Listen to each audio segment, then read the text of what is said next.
Assalamualaikum warahmatullahi wabarakatuh. Perkenalkan, nama saya Intan Febriana dengan NRP 224010080. Saya berasal dari kelas 22 MCB, Prodi Manajemen Fakultas Ekonomi dan Bisnis, Universitas Pasundan. Di sini saya akan memberikan tanggapan mengenai topik yang sedang ramai diperbincangkan, yaitu regulasi pemerintah mengenai akan ditutupnya TikTok Shop.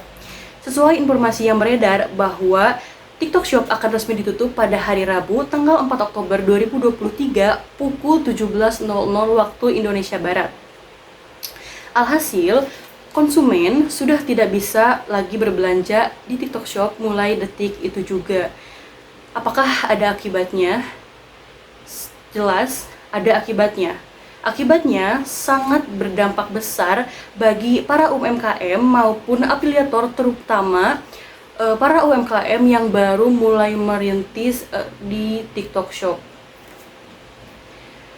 Nah, berita ini pertama kali ramai diperbincangkan lantaran banyaknya keluhan dari pedagang di pasar Tanah Abang terkait harga jual di TikTok Shop yang terlalu murah dibandingkan dengan harga-harga produk yang dijual di Tanah Abang. Bahkan produk tersebut setara harganya dengan harga untuk reseller ataupun dropshipper di Tanah Abang. Jadi benar-benar harga tersebut murah. Kemudian melansir dari Kompas Tekno, penyebab ditutupnya TikTok Shop adalah karena izin usaha yang diberlakukan di Indonesia. Kemudian menurut pendapat saya, yang harus dilakukan oleh para penjual yang selama ini hanya berjualan di toko-toko offline agar tokonya itu tidak semakin sepi oleh menjamurnya atau dikarenakan menjamurnya e-commerce yang semakin banyak ya. Seperti itu. Jadi pendapat saya adalah untuk mencoba para penjual yang biasanya jualan di toko offline seperti itu, coba jual atau coba mulai merintis menjual produk-produknya melalui toko online.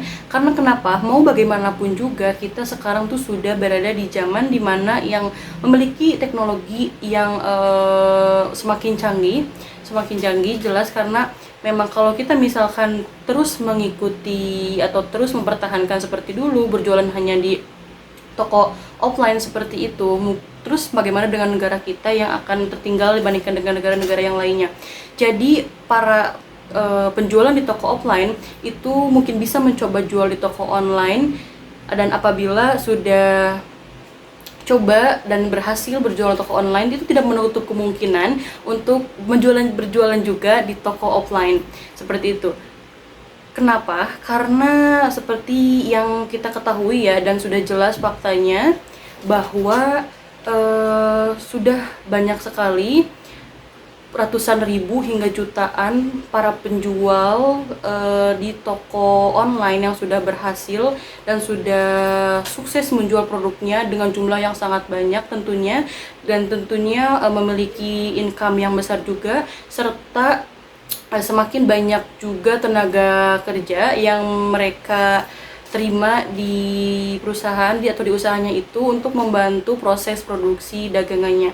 Jadi masalah kontroversi antara para penjual toko online dan toko offline itu menurut saya bisa diselesaikan mungkin dengan mencoba terlebih dahulu para pedagang toko offline untuk merintis usahanya toko online. Mungkin untuk awal-awal buka usaha itu sepi, terlalu tidak banyak minat, tapi sedikit demi sedikit dengan konten iklan yang kita terus coba lakukan gitu kan di media sosial apapun, lama-kelamaan itu bisa menjadi seperti toko online yang lainnya, yang mana itu sehari mungkin bisa tembus menjual produknya ribuan, ratusan, bahkan ribuan seperti itu.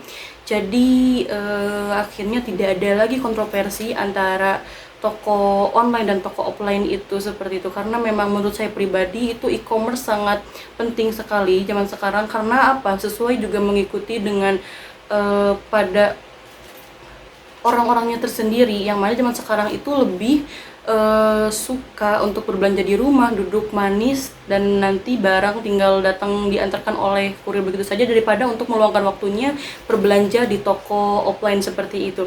Karena ya seperti yang kita ketahui, banyak kegiatan yang emang lebih penting daripada untuk berbelanja ke pasar, mungkin untuk membeli pakaian atau apa, atau mungkin makanan jajanan seperti itu juga. Jadi yang saya perhatikan juga, memang termasuk saya sendiri, itu lebih suka untuk berbelanja di online. Jangankan pakaian ataupun makanan, sekarang tuh seperti sayuran saja yang cepat busuk itu sudah bisa dibeli melalui online di beberapa daerah, di beberapa provinsi di Indonesia seperti itu. Jadi memang benar-benar teknologi sudah merubah kebiasaan dulu kita yang memang mungkin belanja ke toko offline seperti itu pagi-pagi atau apapun itu. Dengan kemajuan teknologi dan semakin berkembangnya zaman, itu semakin semuanya serba online dan serba dikaitkan dengan teknologi. Jadi bagaimana caranya untuk kita bisa bersaing dengan teknologi? Bukan kita berpendapat bahwa kita dikalahkan oleh teknologi, bukan. Justru teknologi itu juga membantu kita dalam contohnya proses jual beli itu tadi. Jadi kesimpulan dari saya mengenai penjualan toko online maupun toko offline itu tidak perlu diperpanjang lagi dan tidak perlu ada yang diperributkan lagi. Kenapa? Karena kalau misalkan kita bisa menjalankan keduanya, antara penjualan offline ataupun penjualan online, itu kenapa enggak kan?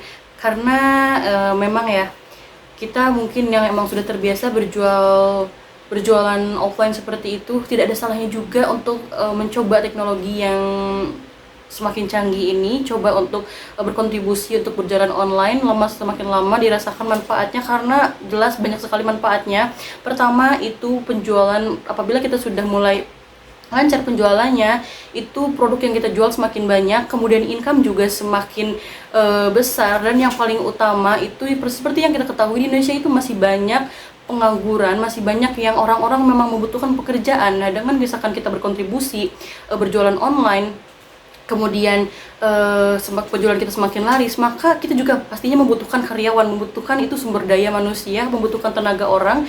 Dan langkah yang kita lakukan pasti itu merekrut para karyawan, para pekerja untuk membantu produksi barang-barang yang kita jual seperti itu. Jadi tidak ada salahnya untuk mencoba berjualan online seperti itu, karena memang berdampak besar bagi berbagai pihak gitu kan, berbagai hal juga seperti itu. Mungkin untuk langkah baiknya, langkah selanjutnya itu dicoba, menurut saya mencoba terlebih dahulu untuk berjualan, coba ke jualan online, kemudian rintis bulan demi bulan, tahun demi tahun, dan rasakan manfaatnya. Dan seperti yang sudah banyak terjadi, banyak faktanya juga, memang berjualan online itu dampaknya sangat baik sekali, baik bagi produsen ataupun untuk konsumennya seperti itu. Mungkin itu pendapat dari saya, mohon maaf apabila ada salah kata. Sekian, wassalamualaikum warahmatullahi wabarakatuh.